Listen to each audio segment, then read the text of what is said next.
Bonjour les taureaux, on se retrouve pour vos énergies des 15 derniers jours de juillet pour faire un petit point. Alors, comme vous avez pu voir, je n'ai pas fait les énergies du mois.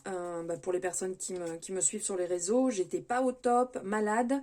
Donc j'ai fait une pause et donc c'est pour ça que je reprends sur les 15 derniers jours pour vos énergies. Alors on part sur une guidance générale, donc on prend ceux qui résonnent et on laisse de côté ceux qui ne résonnent pas. Vous gardez votre discernement, votre libre arbitre, ne l'oubliez jamais. Donc si ça parle, c'est ok, si ça parle pas, eh ben tant pis, c'est que c'est pas fait pour vous, tout simplement. N'oubliez pas que vous pouvez aller voir votre ascendant, votre lunaire et votre solaire. Et cette vidéo est faite donc pour les taureaux, les ascendants taureaux, les lunaires et les solaires taureaux. Voilà. On n'oublie pas, on like la guidance une fois qu'on l'a vue. Bien évidemment, si ça vous a plu, c'est votre moyen de me soutenir. N'hésitez pas à vous abonner si ce n'est pas fait en activant la cloche pour avoir les notifications dès qu'une guidance est disponible en ligne. Et à partager si vous le désirez. Allez, c'est parti. On va aller voir ici avec le tarot quelles sont les énergies qui vont vous accompagner sur ces 15 derniers jours. Hop, je vais vous mettre là. Ok, donc cavalier d'épée, l'empereur, le 7 de pentacle. Ok.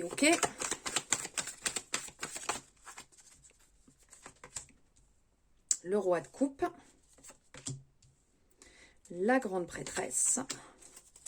Et le 3 d'épée. Ok. Il y a de l'action, il y a du mouvement, il y a de l'intuition, il y a un besoin de recentrage, il y a de la douleur, il y a de l'harmonie, de l'ancrage. Dis donc, ces 15 derniers jours sont tout puissants quand même.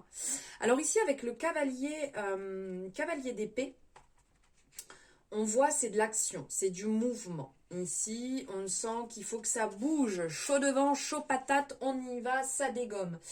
Faites attention à ne pas vous disperser quand même. Quelque part, c'est comme si on n'arrivait pas à vous arrêter. Vous êtes déterminé, vous êtes à fond. Vous avez du mal à tenir en place. Vous avez besoin de prendre du temps peut-être pour vous ménager. Mais quelque part, c'est un tourbillon, votre vie. Et vous avez envie de foncer. Vous avez envie de prendre tout ce que la vie a à vous apporter. Vous avez envie d'apprendre. Vous avez envie d'aller frapper à toutes les portes. À faire preuve d'originalité, faire preuve d'audace. On y va, on dégomme tout au passage. Donc là, il y a une sacrée énergie qui est présente. On parle aussi de faire attention peut-être à vous recentrer quelque part, à vous tempérer, à vous calmer un petit peu. Parce que avec l'empereur, il est en place, il est assis, il est je suis là, je suis au rendez-vous, je vous écoute. Il y a ce côté leadership, il y a ce côté ambition, évolution, pari gagnant. On avance avec de bonnes bases, une bonne structure. C'est quelque part des relations durables. Vous aimez en fait diriger votre vie avec fermeté, mais avec aussi beaucoup de douceur. Et donc là, vous voyez, on a ce flux qui est là, qui part assez rapidement, il repasse par ici. Donc quelque part, on vous appelle à vous recentrer. On vous appelle à être un peu plus dans le contrôle de votre vie plutôt que... c'est comment on dit ça Oui, allez, j'ai qu'une vie. Hein, on n'a qu'une vie. Là, on vous dit, on se détend un petit peu. Ok, on n'a qu'une vie, mais bon, on met entre guillemets, on met ces pions là où il faut. Vous voyez? On a cette représentation d'échiquier là en dessous. Placez bien vos jetons.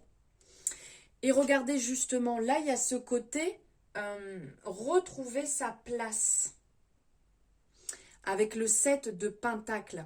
Parce qu'en fait, on a cette représentation que on a une petite plante ici, ok, mais regardez tout ce qui est en dessous, toutes les graines que vous avez semées pour en arriver ici. Et ce flux énergétique, en fait, on a l'impression réellement qu'on vient y apporter notre énergie. Le 7 de denier, en fait, il vient vous enseigner quelque part l'art de trouver votre place sans avoir à forcer, à crier ou s'impatienter. Vous rentrez dans une période qui va être propice à l'acceptation et la réflexion. Donc justement, la réflexion de comment calmer un peu tout ça. Comment se structurer.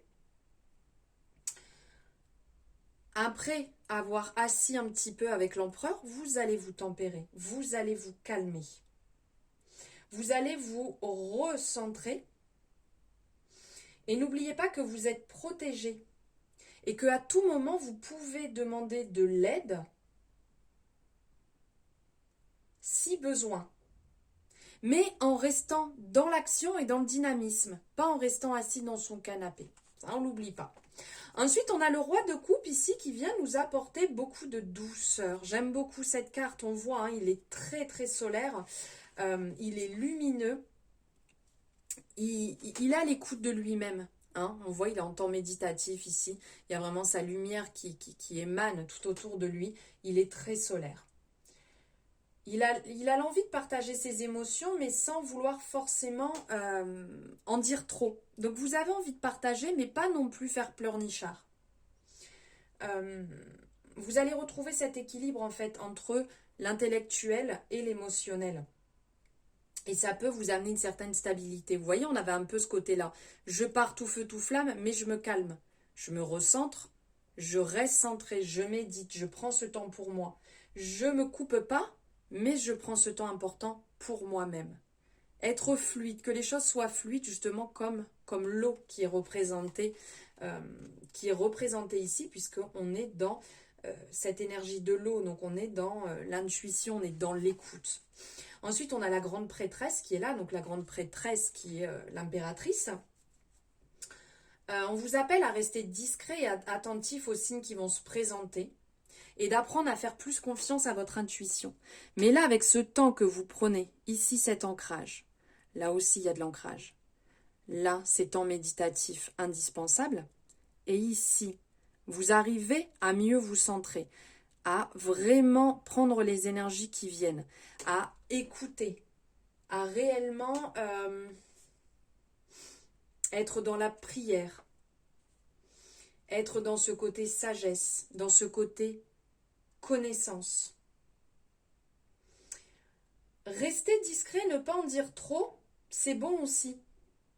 Ça permet de protéger votre vie privée. Et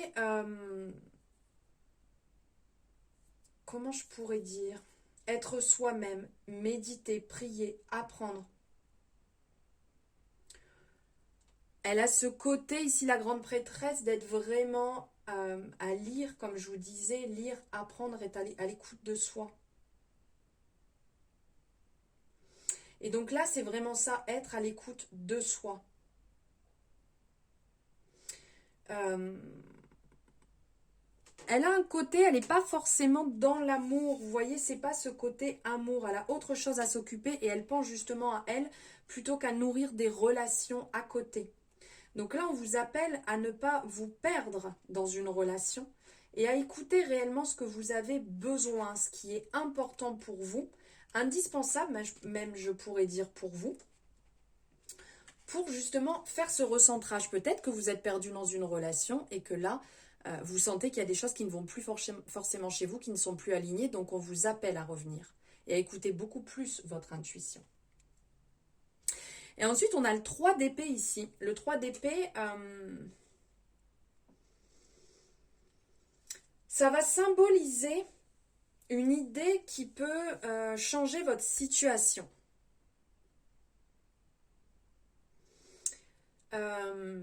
Même si vous avez tourné le problème 1000 fois dans votre tête, une nouvelle option peut venir, peut surgir.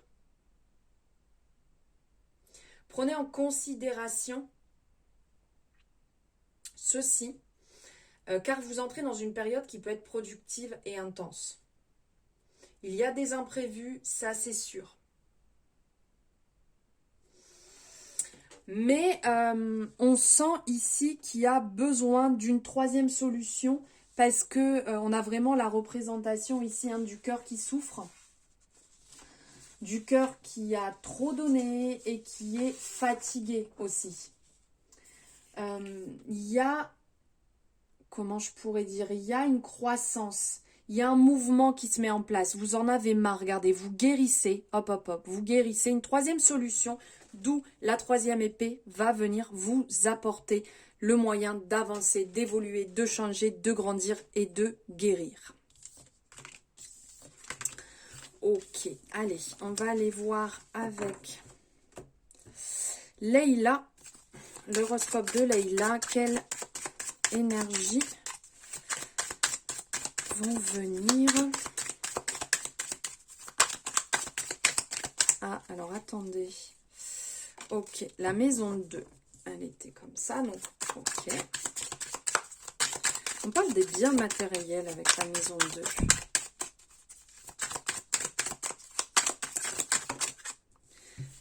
Un petit peu trop, je vais aller chercher les cartes. Le Sagittaire et la maison 1, ok.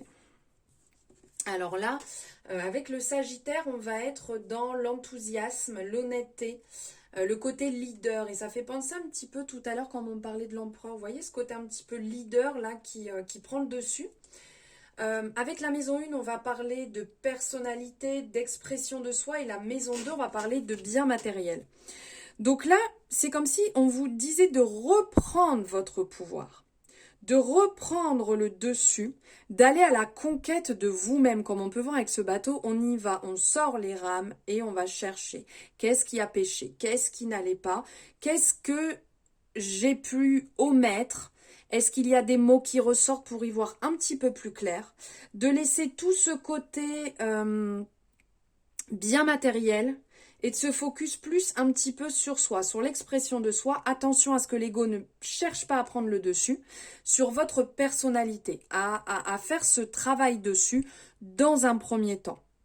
On a la représentation du miroir, on se regarde en face, on est honnête, ok. Peut-être que vous êtes passé par des moments un peu compliqués, mais faire le point peut faire du bien. Ça ne veut pas dire qu'on est là pour juger, pour se planter un couteau dans le dos, hein, mais juste on y voit clair. Pour peut-être, changer un petit peu ses voiles de direction et d'avancer beaucoup plus fluidement. Et pour finir, on va aller voir Marlo. Les amours de Marlo, qu'a-t-il à nous dire? Pour les taureaux, besoin d'évasion, c'est le moment de bouger, de partir.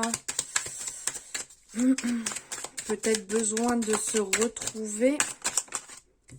Ok, bah écoutez, besoin de se retrouver, vous êtes peut-être un petit peu perdu dans votre couple, ou si vous êtes célibataire, vous êtes peut-être perdu tout court. Bon, bah il y en a, oula, il y en avait beaucoup. Ok, bon, bah on prend tout. Ok, vous êtes peut-être un peu éloigné, il n'y avait plus cet équilibre. D'un côté, cette passion, elle vous a peut-être dévoré.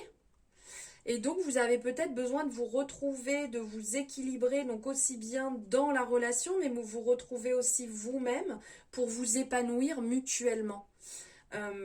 Peut-être que la passion a trop pris le dessus et donc vous êtes rentré dans des excès. Il peut y avoir de la jalousie.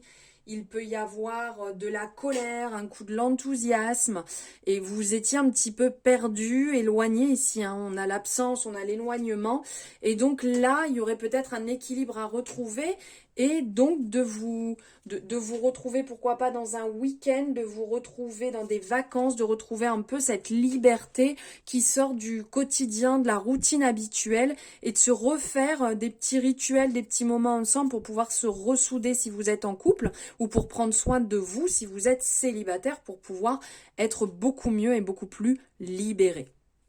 Voilà pour vos énergies les taureaux.